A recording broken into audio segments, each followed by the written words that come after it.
Ya, hari ini saya akan memperdengarkan beberapa perkataan ya, beberapa diskusi dari Kismin ya, dari Malaysia, yaitu nama aslinya ya, yang dulu bernama Ulama Muda, tetapi dia sebenarnya bernama Kismin. Ya, kita dengarkan supaya ini bisa menjadi berkat buat kita dan pengetahuan juga. Terima kasih. Ya wes, begitu yang terhormat Al Ustadz Ulama.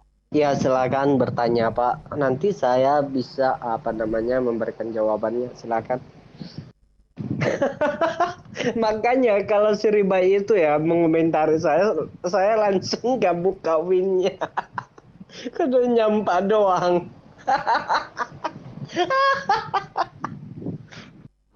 Baiklah, terima kasih atas waktu dan kesempatan dan kesediaan ulama muda untuk menjelaskan atau menjabarkan sesuatu yang belum saya ketahui. Begini, ulama muda yang saya hormati, Tuhan semua manusia dan makhluk beserta isinya itu adalah satu saja. Unsur yang sama, sumber yang sama, dan sahanya satu. Baik itu Tuhannya binatang. Semua pertanyaan Anda sendiri udah menjawabnya, Pak. Soal Tuhan, apa yang dipermasalahkan, Pak? Iya, saya mau tanya gitu loh. Bumi beserta isinya itu kan yang menciptakan hanya satu Tuhan gitu loh. Itu jadi yang belum saya ketahui di sini, sering saya mendengar Tuhannya Yahudi ini, Tuhannya Israel ini, Tuhannya Islam ini, Tuhannya Kristen ini gitu loh. Gitu. Tapi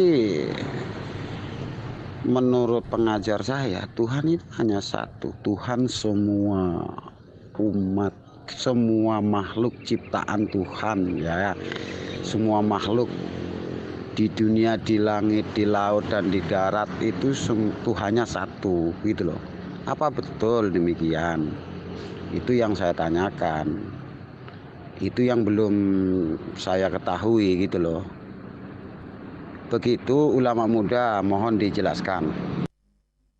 Ya, saya dengar Win Anda ini kayaknya tidak ada perlu yang dijawab karena pertanyaan ini sudah Anda jawab semua sendiri gitu.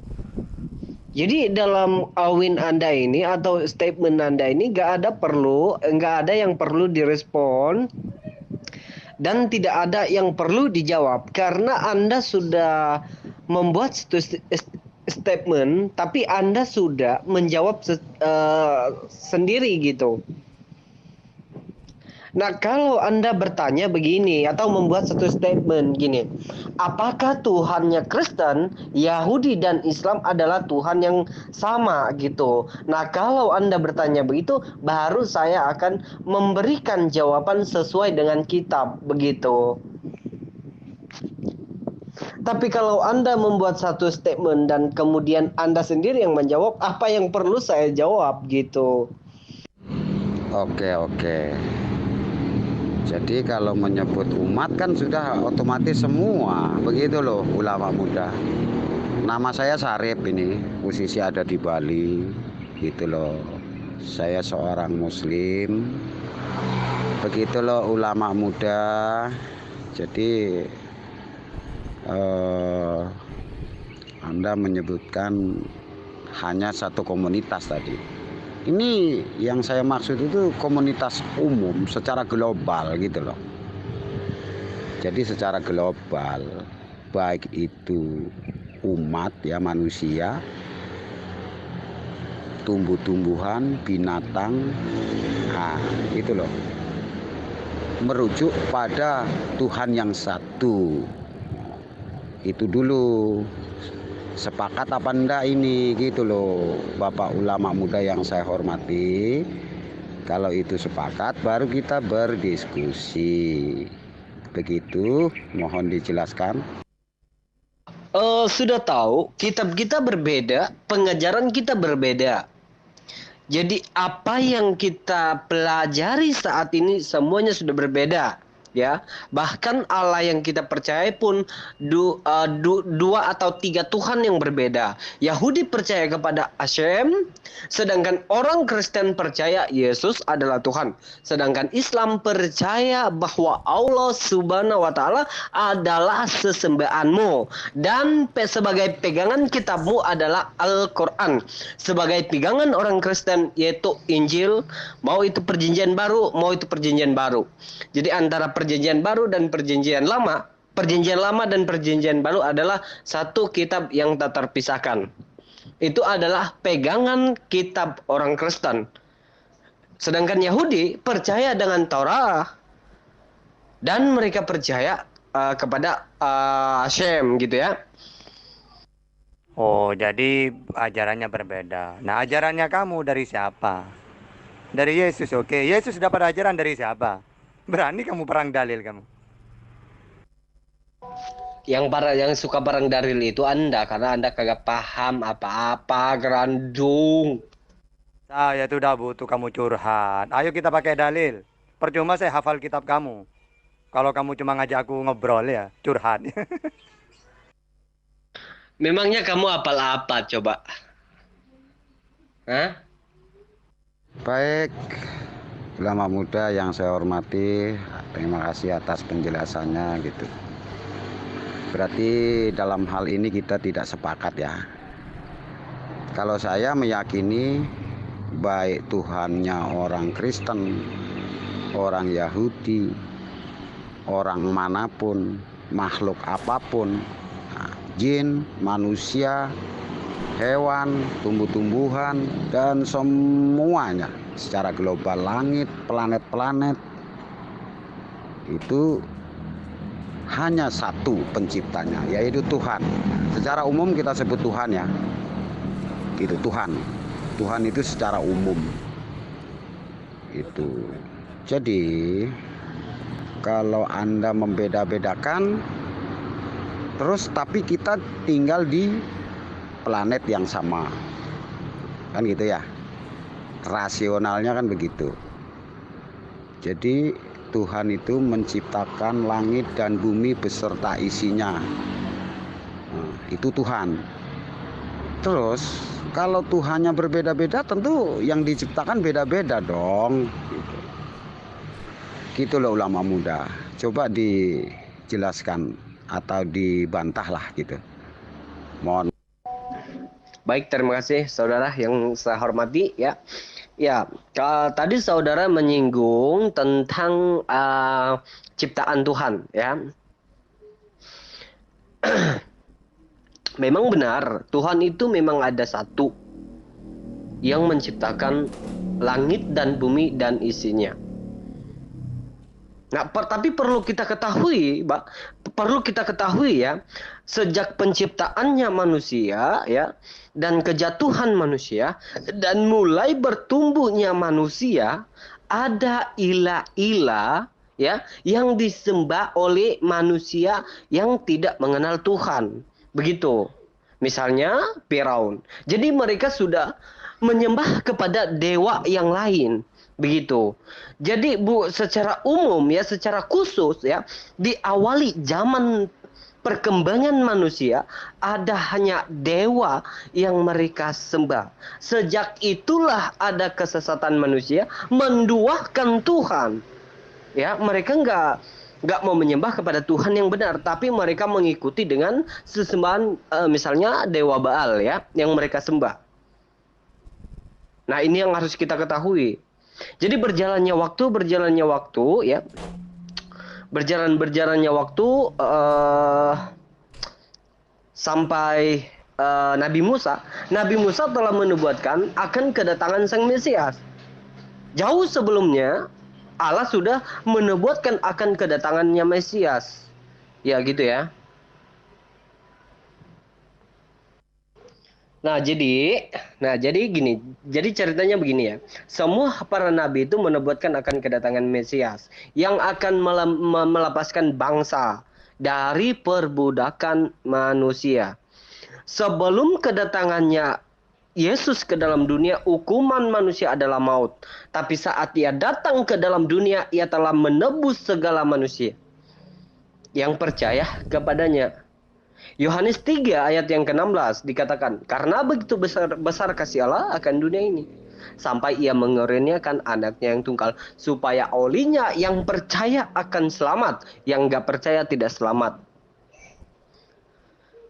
Dan Alkitab banyak pengujian tentang kebenaran ya. Misalnya di dalam Amsal pasal yang ke-14 ayat yang ke-12 dikatakan begini. Ada orang yang menyangka bahwa jalan itu benar, tetapi penghujungnya adalah maut. Nah, kalau kita baca di Yesaya 43 ayat 3 dikatakan hanya ada satu Allah, disebut sebagai juru selamat dan sang penebus, ya. Jadi hanya ada satu Allah yang benar. Kalau ada Allah yang dikenal lain daripada juru selamat, itu bukan Allah juru selamat, tetapi itu adalah ilah penyesat. Begitu. Atau para penyembah itu menyembah kepada dewa yang bukan juru selamat, tetapi ia akan menjerumuskan Anda ke dalam api neraka.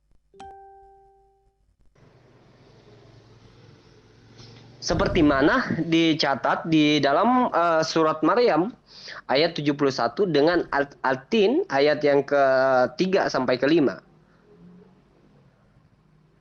Allah menciptakan manusia untuk dikuburkan atau dikembalikan di neraka. Tidak ada satupun manusia yang luput dari ciptaannya, melainkan untuk dikembalikan di neraka.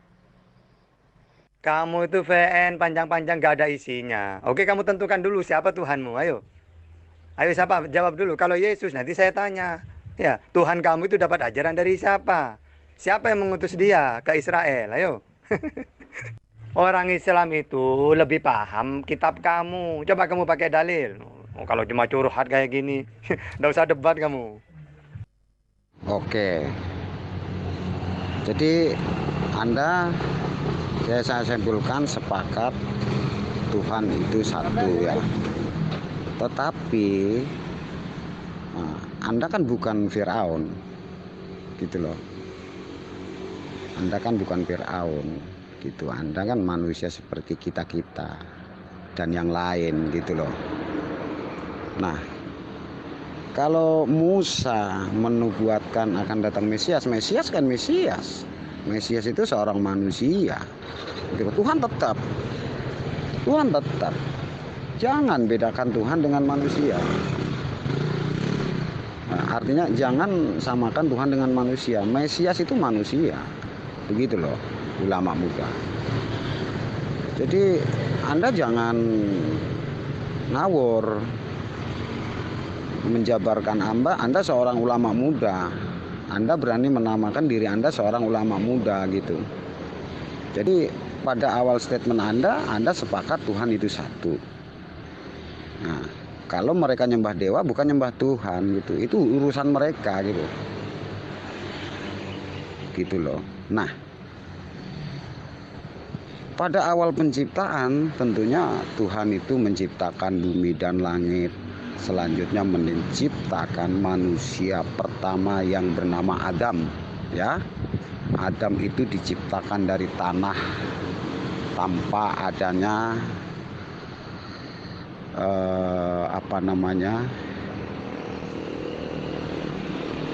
istilah perkawinan ya, gitu. Murni Adam itu Tuhan yang menciptakan dari segumpal tanah, dibentuk dan ditiupkan ruh, makalah jadilah manusia namanya Adam. Baik, terima kasih ya. Yang pertama yang saya tanggapi mengenai penyembahan dewa-dewa ya. Yang pertama, oke. sesudah berjalannya waktu, ya, ternyata Tuhan itu manusia-manusia itu menganggap bukan hanya ada satu Allah, ya, tetapi mereka juga menyembah kepada ilah-ilah yang palsu, ya. Jadi sejak perkembangan manusia, ya, ada yang menyembah kepada dewa-dewa berhala. Dan penyembahan berhala itu tidak terputus-putus sampai kepada sampai saat ini. Masih ada yang berlaku menyembah kepada dewa-dewa pagan-pagan. Ya, misalnya pagan Quraisy itu, ya. Yang kedua mengenai nubuatan Ulangan 18 ayat 18, ya. Di situ dikatakan Allah berjanji akan mengutus seorang nabi di tengah-tengah mereka. Ini saya baca di dalam Ulangan, ya. Dalam bahasa Malaysia dikatakan di sini, ya, Allah berjanji untuk mengutus seorang nabi, ya. Ini dalam bahasa Melayu Malaysia.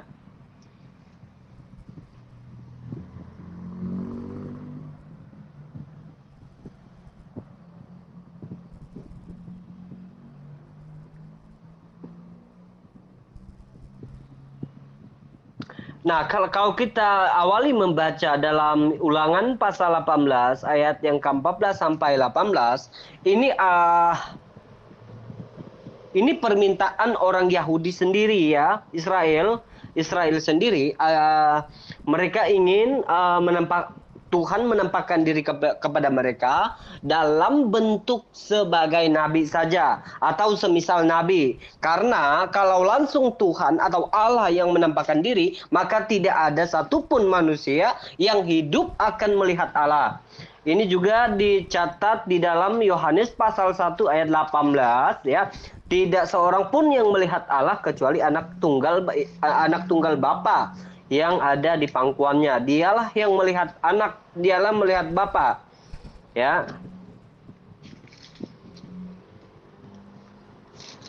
Mana ya? Bentar, ya. Yohanes pasal 1 ayat mana ya? Yohanes pasal 1 ayat 18, ya.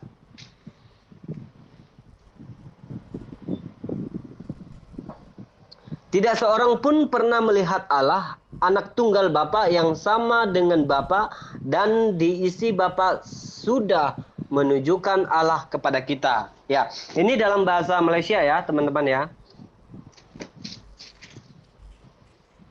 Jadi dalam Yesus kita sudah melihat Allah, ya, tanpa kita melihat Allah itu sendiri, tapi kita melihat Yesus yang datang ke dalam dunia sebagai manusia, itu merujuk di dalam nubuatan di mana Israel meminta Tuhan menampakkan diri dalam kapasitas manusia, ya, atau dalam kapasitas seorang nabi, ya.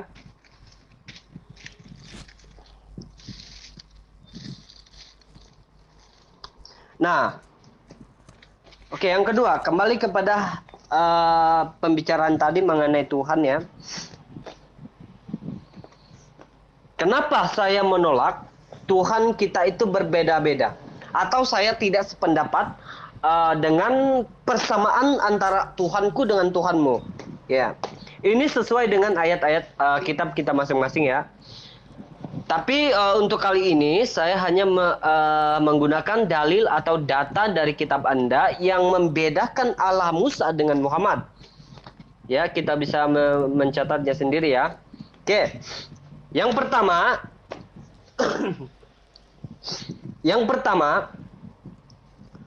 Allah yang dikenal Muhammad tidak pernah berbicara kepada nabi atau kepada manusia, apalagi menampakkan diri. Tidak. Sementara Allah yang dikenal Musa menurut Al-Quran bisa dilihat, bisa didengar, dan berfirman kepada mereka, memberikan wahyu kepada mereka. Kita bisa baca di dalam surat Al-Baqarah ayat 253. Nah, tadi yang saya nyatakan bahwa Allah Subhanahu wa taala tidak pernah melihat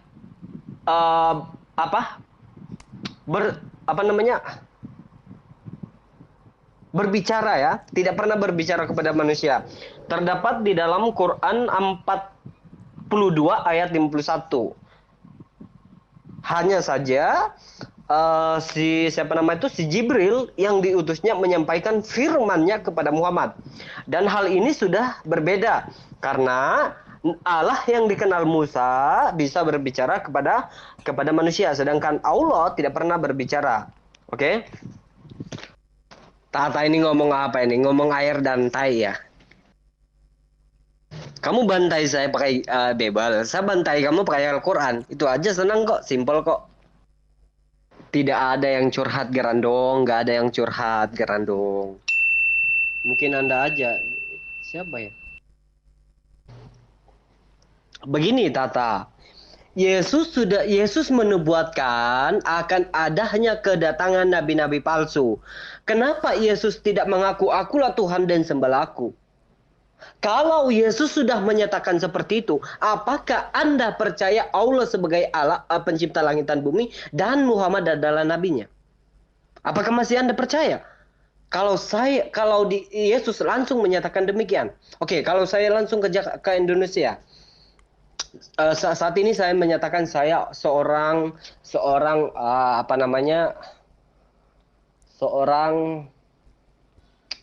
tentara.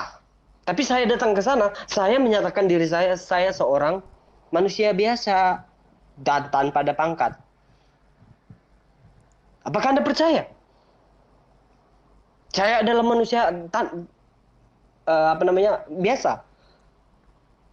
Tapi kalau Anda ke tempat saya adalah seorang tentara. Nah. Oke, ulama muda, penjelasan Anda cukup panjang tapi membingungkan gitu loh. Jadi jangan terlalu panjang-panjang tapi membingungkan gitu loh. Jangan ke Alkitab dulu.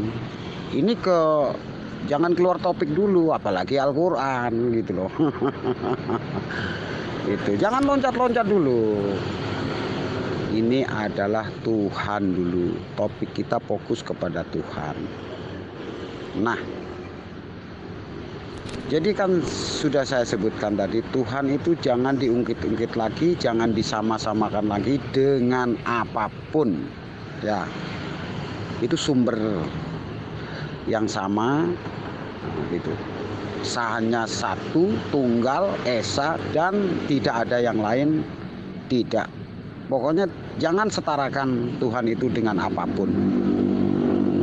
Begitu. Jangan loncat-loncat dulu. Kita fokus kepada unsur Tuhan dulu. Gitu. Jadi kalau Anda lari ke kitab, baik Alkitab ataupun Al-Quran, jangan dulu. Itu ada pembahasan khusus itu.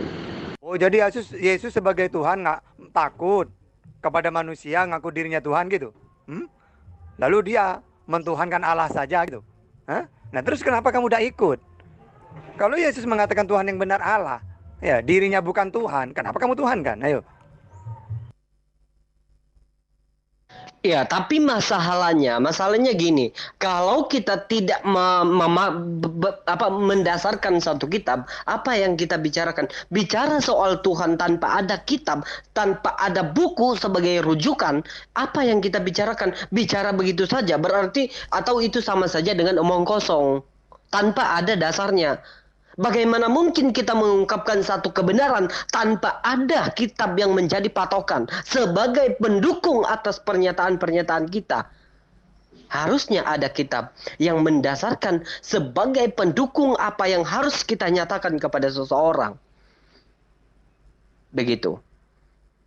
Loh, kalau bicara Tuhan, Tuhan itu satu, Tuhan itu satu, Esa, Tuhan kita sama. Nah, terus bagaimana kita menyatakan sama kalau di dalam kitab kita itu ternyata apa namanya, Allah kita berbeda-beda menurut kitab kita. Baru kali ini aku dengar ada Tuhan takut mengaku dirinya Tuhan. Takut dibunuh kan. Ya, kalau Tuhannya Israel, Tuhannya Islam itu kan sama. Ya, jadi Tuhan itu di langit, lalu menurunkan wahyu kepada para nabi. Oleh nabi disampaikan pada umatnya. Termasuk nabi tersebut adalah Yesus, Musa, Nabi Muhammad, gitu kan. Nah sekarang, anehnya Tuhannya Kristen. Ya, Tuhannya jadi manusia tapi takut mengaku dirinya Tuhan.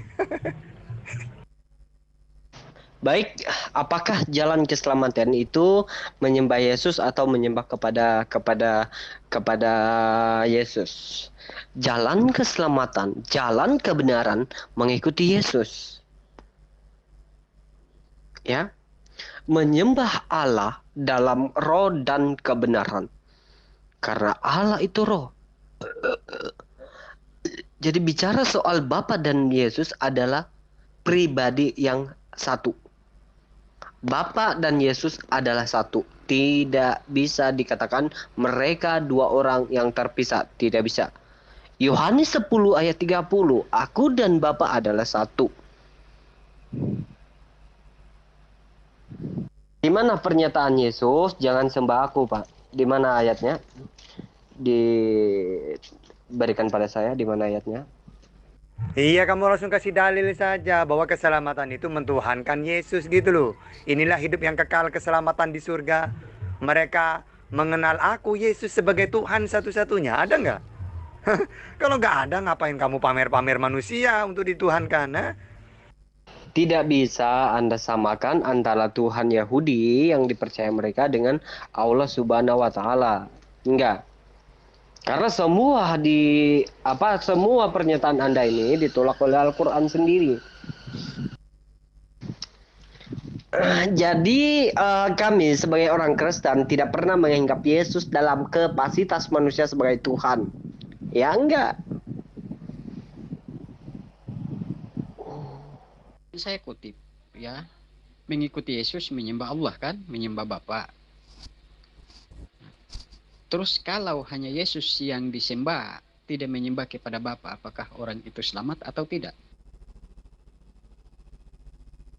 Baik, baik. Kalau Anda memaksa menggunakan kitab, baik begitu.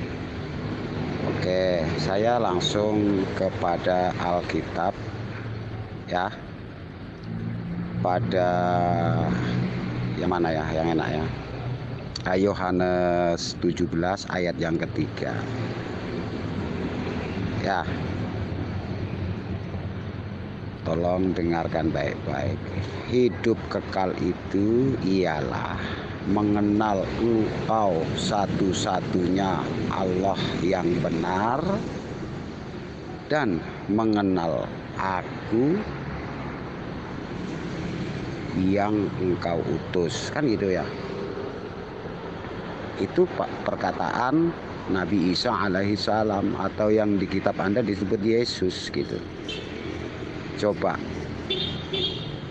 Anda memahami konteks Yohanes 17 ayat yang ketiga ini. Coba Anda mau pelintir kemana atau diputar kemana? Coba, saya ingin tahu pemahaman Anda ya. Itu kan kitab Anda. Yohanes 17 ayat yang ketiga itu menyatakan ya dengan jelas dan gamblang ya, satu-satunya Allah yang benar itu dan mengenal Yesus sebagai utusan. Maaf ya, nggak ada yang mengatakan dan mengenal Yesus sebagai utusan. Ya, inilah hidup yang kekal itu, bahwa mereka mengenal Engkau satu-satunya Allah yang benar dan mengenal Yesus Kristus yang telah Engkau utus. Gitu maksudnya. Untuk masuk surga itu harus kenal Elohim dan harus kenal utusan Elohim. Ada dua yang harus dikenal, Elohim dan utusan Elohim. Karena ayat yang kelima mengatakan bahwa utusan Elohim itu adalah Elohim sendiri sebelum dia datang sebagai utusan. Oke? Baik, terima kasih. Baik, sangat baik ayat yang dipetik saudara. Tapi tidak apa-apa, karena saya sebagai orang Kristen percaya bahwa ayat itu tidak berdiri sendirian. Dan saya percaya bahwa Yesus itu Sang Firman yang telah jadi manusia. Jadi dalam ayat ini, ya gampang sekali mengartikan. Diartikan dia sebagai manusia, ya maka kemanusiaannya itu wajar berdoa kepada Tuhan. Tapi nggak apa-apa, saya ikuti dulu ke pemahaman kamu karena kamu menganggap bahwa ayat itu berdiri sendiri. Tapi sebenarnya ayat itu tidak berdiri sendiri. Tapi nggak apa-apa. Sekarang saya akan bertanya kepada Anda, di mana perkataan Muhammad di dalam hadis, inilah hidup yang benar itu mengenal Allah Subhanahu wa taala dan mengenal aku Muhammad sebagai utusannya. Silakan tampilkan hadisnya. Oke, bentar. Kenapa saya bilang tampilkan dalam hadisnya? Karena hadis itu adalah perkataan Muhammad. Sedangkan di Yohanes 17 ayat yang ketiga itu adalah perkataan langsung dari Yesus, bukan perkataan sahabatnya. Dan ingat, saya tidak meminta kepada Anda menjawab dengan pertanyaan saya atau memberikan dalil mengenai syahadat, karena syahadat itu tidak nyambung dari permintaan saya gitu ya. Karena syahadat itu adalah ucapan dari sahabatnya, bukan Muhammad menyatakan atau yang berkata asyhadu alla ilaha illallah asyhadu anna Muhammadar Rasulullah. Itu bukan perkataan Muhammad, tetapi itu adalah perkataan sahabatnya Nabi setelah penaklukan Mekah di tahun 627 Masehi ya kalau nggak salah itu. Atau tahun berapa itu? Baik, silakan Anda tampilkan di dalam Al-Quran surat berapa, ayat berapa bahwa Allah Subhanahu wa taala disebut Bapa. Silakan. Surat berapa, ayat berapa? Jadi kamu mau menolak Yohanes 17 ayat 3. Ya, hidup kekal itu adalah beriman kepada Allah satu-satunya yang benar dan percaya kepada Yesus yang telah engkau utus. Ya, apakah itu bukan kredo sakral yang diajarkan oleh Yesus kepada muridnya, kepada Bani Israel juga? Begitu maksudmu? Jadi kamu tolak ayat itu? Tidak akan pernah berubah, Pak. Tetap saja dia bukan Tuhan di situ. Tetap saja dia adalah utusan Tuhan. Semalam-malaman dia berdoa kepada Allah. Lukas 6 ayat 12 final buat kamu. Lalu bagaimana Bu ayatnya yang kelima, Yohanes 17 ayat 5 ya? Bagaimana Bu? Itu Yohanes 17 ayat 5 mengatakan bahwa utusan itu adalah Allah itu sendiri, adalah pengutusnya. Mau Ibu kemana kan ayat itu? Soal Yesus yang berdoa semalam-malaman itu kan dia manusia Bu. Sudah dikasih tahu bolak-balik dikasih tahu di dalam Ibrani itu bahwa dia berdoa dalam kapasitasnya sebagai manusia, tetapi dia adalah pokok keselamatan dan dia itu penerima doa. Mau dikasih tahu seperti apa kalau Ibu tidak mau menerima dan itu jawabannya ya memang akan begini, terus-terusan saja diulang-ulang. Tadi saya sudah mengikuti kehendak kalian semua. Nah, sekarang saya minta data dalam hadis di mana pernyataan Muhammad seperti yang diungkapkan atau yang dinyatakan oleh Yesus ketika Yesus berdoa kepada murid-muridnya. Bedanya, apa bedanya perkataan Yesus dengan perkataan Nabi? Perkataan Rasulullah Sallallahu Alaihi Wasallam, perkataan Muhammad. Ya, Rasulullah Sallallahu Alaihi Wasallam. Apa bedanya? Sama-sama sabda kok. Bukan firman Tuhan kok. Jadi kamu mau ngomong apa? Tetap aja Yohanes 17 ayat 3 itu kredo sakral bagi pengikut Yesus yang sejati. Bukan seperti kamu yang mengikuti Roma 10 ayat 9. Ya, terima kasih teman-teman ya. Kita lanjutkan lagi di sesi yang berikutnya. Ya, kesimpulannya adalah banyak sekali yang dibicarakan bahwa mereka mempertanyakan ketuhanan Yesus. Sedangkan Kismin atau dia menyebut dirinya ulama muda ini mengatakan bahwa banyak sekali ayat-ayat di dalam Al-Quran yang menunjang ketuhanan Yesus. Tapi mereka menolaknya. Lalu kembali ke Alkitab dan itu pun dengan cara mencomot-comot ayat dengan salah interpretasi. Ya,